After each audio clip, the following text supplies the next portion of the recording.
श्री गणेशाय नमः। आप सभी को मेरी राम राम। बोलो लक्ष्मी नारायण भगवान की जय। आज हम मोहिनी एकादशी की पूजा विधि, मोहिनी एकादशी का महत्व और मोहिनी एकादशी की व्रत की कथा सुनेंगे। वैशाख माह के शुक्ल पक्ष की एकादशी तिथि को मोहिनी एकादशी के नाम से जाना जाता है और भगवान विष्णु के एक रूप का नाम भी मोहिनी है। इस बार मोहिनी एकादशी 20 मई दिन रविवार 2024 को रखा जाएगा। व्रत का पारण 20 मई दिन सोमवार को किया जाएगा।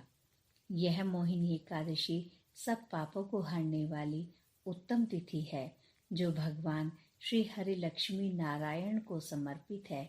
इस दिन श्री हरि विष्णु संग माँ लक्ष्मी जी की उपासना की जाती है। मोहिनी एकादशी की पूजा विधि। सनातन धर्म में एकादशी तिथि का बहुत महत्व है। यह तिथि भगवान लक्ष्मी नारायण को अति प्रिय है, इसलिए इस दिन भगवान लक्ष्मी नारायण की पूजा विधि विधान से करनी चाहिए। एकादशी तिथि पर सुबह जल्दी उठकर स्नान करके सूर्य भगवान को अर्घ्य दें। भगवान विष्णु के मोहिनी स्वरूप को मन में ध्यान करते हुए रोली, मोली, पीले चंदन, पीला पुष्प, ऋतुफल, मीठा आदि तुलसी दल के साथ भगवान विष्णु को अर्पित करें। फिर धूप दीप से श्री हरि की आरती उतारें और मोहिनी एकादशी की कथा पढ़ें या सुने। इस दिन ओम नमो भगवते वासुदेवाय का जप एवं विष्णु सहस्त्र नाम का पाठ करना बहुत फलदायी है। इस दिन भक्तों को परनिंदा, छल कपट, लालच, द्वेष की भावनाओं से दूर रहकर श्री लक्ष्मी नारायण को ध्यान में रखते हुए भक्ति भाव से उनका भजन पूजन करना चाहिए। व्रत के अगले दिन अर्थात द्वादशी के दिन व्रत का पारण करना चाहिए। भगवान विष्णु को सात्विक भोजन का भोग लगाकर ब्राह्मणों को दान दक्षिणा देने के बाद ही व्रत का पारण करना चाहिए। ध्यान रहे, एकादशी व्रत में किसी भी तरह का अन्न का सेवन नहीं किया जाता। एकादशी व्रत के दिन किसी भी व्यक्ति को चावल नहीं खाने चाहिए। एकादशी के दिन केवल फल और दूध व दूध से बने पदार्थ का भगवान श्री हरि को भोग लगाने के बाद प्रसाद स्वरूप ग्रहण किया जाना चाहिए। मोहिनी एकादशी का महत्व।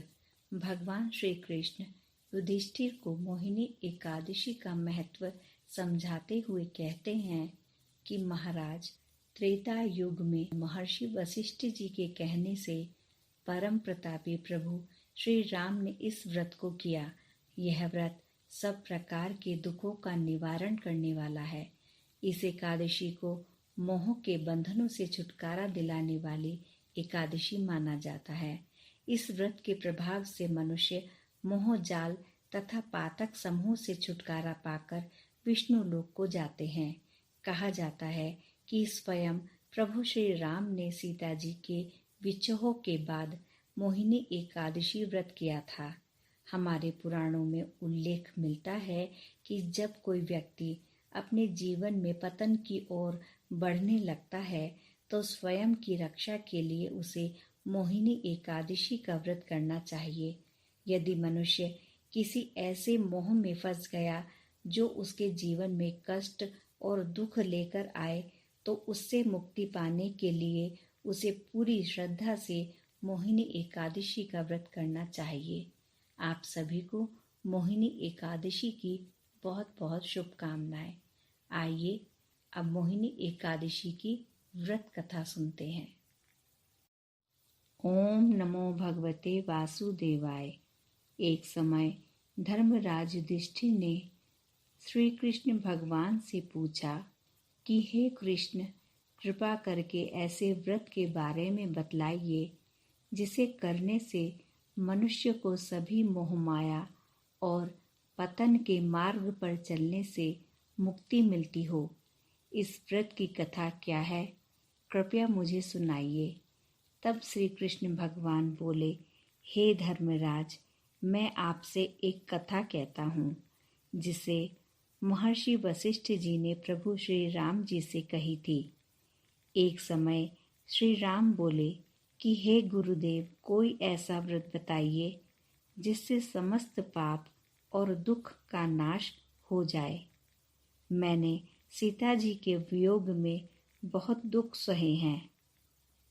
महर्षि वशिष्ठ बोले, हे राम, आपने बहुत सुंदर प्रश्न किया है।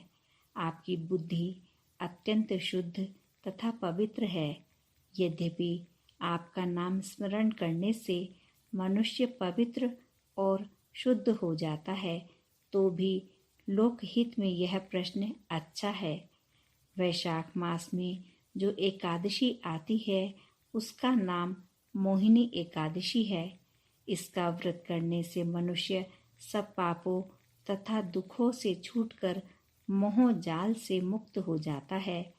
मैं इसकी व्रत कथा को कहता हूँ, ध्यान पूर्वक सुनिए। एक समय की बात है, सरस्वती नदी के तट पर भद्रावती नाम का एक सुंदर नगर था। इस नगर में द्युतिमान नामक राजा राज्य करते थे। वहाँ सभी प्रकार के धन धान्य वैभव से संपन्न धनपालक नामक व्यवसायी भी रहते थे। धनपाल परम विष्णु भक्त और धर्मपरायण व्यक्ति थे। उन्होंने नगर में जरूरतमंद लोगों के लिए कई भोजनालय, कुएं, सरोवर, प्याऊ, धर्मशालाएं आदि बनवाए थे। सड़क किनारे पर आम, जामुन, नीम आदि के वृक्ष भी लगवाए थे। इसके साथ ही नित्य पूजा, दान पुण्य और सत्कर्म करना भी धर्मपाल के व्यवहार में था। धनपाल के 5 पुत्र थे, जिनका नाम सुमना, सद्बुद्धि, मेधावी, सुकृति और धृष्ट बुद्धि था। इन 5 पुत्रों में से 4 पुत्र धनपाल की तरह ही धार्मिक और सज्जन थे, परंतु सबसे छोटा और 5वां पुत्र धृष्ट बुद्धि इसके ठीक उल्टे स्वभाव का था। वह दुराचार करता था, मदिरा और कई प्रकार के व्यसन में लिप्त रहता था। धीरे धीरे समय बीता और धृष्ट बुद्धि कुसंगति में रहकर जुआ भी खेलने लगा। स्त्रियों के साथ व्यभिचार और भोग विलास करने में उसे सुख मिलने लगा। वह हर दिन मांस मदिरा का सेवन करता और अपने पिता के धन को खर्च करता था। एक दिन धृष्ट बुद्धि की इन्हीं आदतों से परेशान होकर धनपाल ने उसे घर से निकाल दिया। घर से निकाले जाने के बाद वह अपने पास के गहने कपड़े बेचकर गुजारा करने लगा। धीरे धीरे जब यह सामान भी खत्म हो गया तो उसके गलत आदतों वाले दोस्तों ने भी उसका साथ छोड़ दिया। अब धृष्ट बुद्धि ने भूख प्यास से दुखी होकर नगर में चोरी करना शुरू कर दिया। एक बार वह चोरी करते हुए पकड़ा गया। उसे बंदी बनाकर सिपाहियों ने राजा द्युतिमान के सामने पेश किया। राजा ने उसे कारागार में रहने की सजा सुनाई। जब उसके कई महीनों की सजा खत्म हो गई और वह कारागार से बाहर आया, तब राजा ने उसे नगर से निकल जाने को कहा। धृष्ट बुद्धि नगर से निकलकर सीधा वन में चला गया। वहां भूख से परेशान होकर वह पशु पक्षियों को मारकर खाने लगा। कुछ समय के पश्चात उसके खाने के लिए पशु पक्षी का मांस मिलना भी बंद हो गया। ऐसे में एक दिन खाने की तलाश में घूमता हुआ भूख प्यास से दुखी होकर धृष्ट बुद्धि कौंडिन्य ऋषि के आश्रम में आ पहुंचा। वह वैशाख का महीना था और कौंडिन्य ऋषि गंगा स्नान करके वापस आश्रम आ रहे थे। उनके भीगे वस्त्रों से जल के कुछ छींटे आश्रम के पास खड़े धृष्ट बुद्धि पर पड़ी। पवित्र गंगा की कुछ बूंदें शरीर पर लगने से ही उसे थोड़ी सद्बुद्धि मिली और वह ऋषि के समीप पहुंच गया। ऋषि कौंडिन्य मुनि को प्रणाम करके उसने अपना परिचय दिया और उनसे हाथ जोड़कर विनती की, हे ऋषि, मैंने जीवन भर बहुत पाप कर्म किए हैं। मुझे जो सजा मिली उससे भी मैं कुछ नहीं सीख पाया। अब मैं अपने पापों का प्रायश्चित करना चाहता हूँ।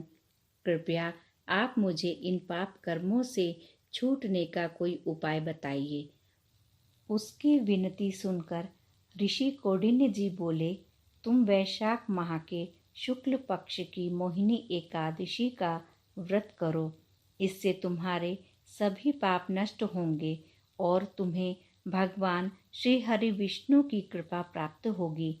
महर्षि वशिष्ठ जी कहते हैं कि हे राम, यह सुनकर धृष्ट बुद्धि संतुष्ट हुआ और उसने ऋषि कौंडिन्य जी के कहे अनुसार विधि पूर्वक मोहिनी एकादशी का व्रत किया। इस व्रत के प्रभाव से धृष्ट बुद्धि के सभी पाप नष्ट हो गए और अंत में मृत्यु के बाद वह गरुड़ पर बैठकर विष्णु लोक को गया। यह थी मोहिनी एकादशी की पावन व्रत की कथा।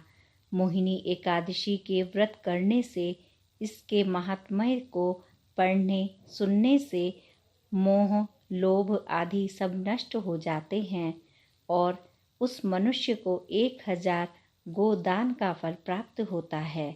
हम प्रार्थना करते हैं कि भगवान हमें भी ऐसे मोह लोभ से दूर ही रखे जो हमें जीवन में दुख और कष्ट दे। इस पावन एकादशी की कथा सुनकर हमें और हमारे परिवार के सभी सदस्यों को सुख, शांति, समृद्धि का आशीर्वाद दें। बोलो लक्ष्मी नारायण भगवान की जय।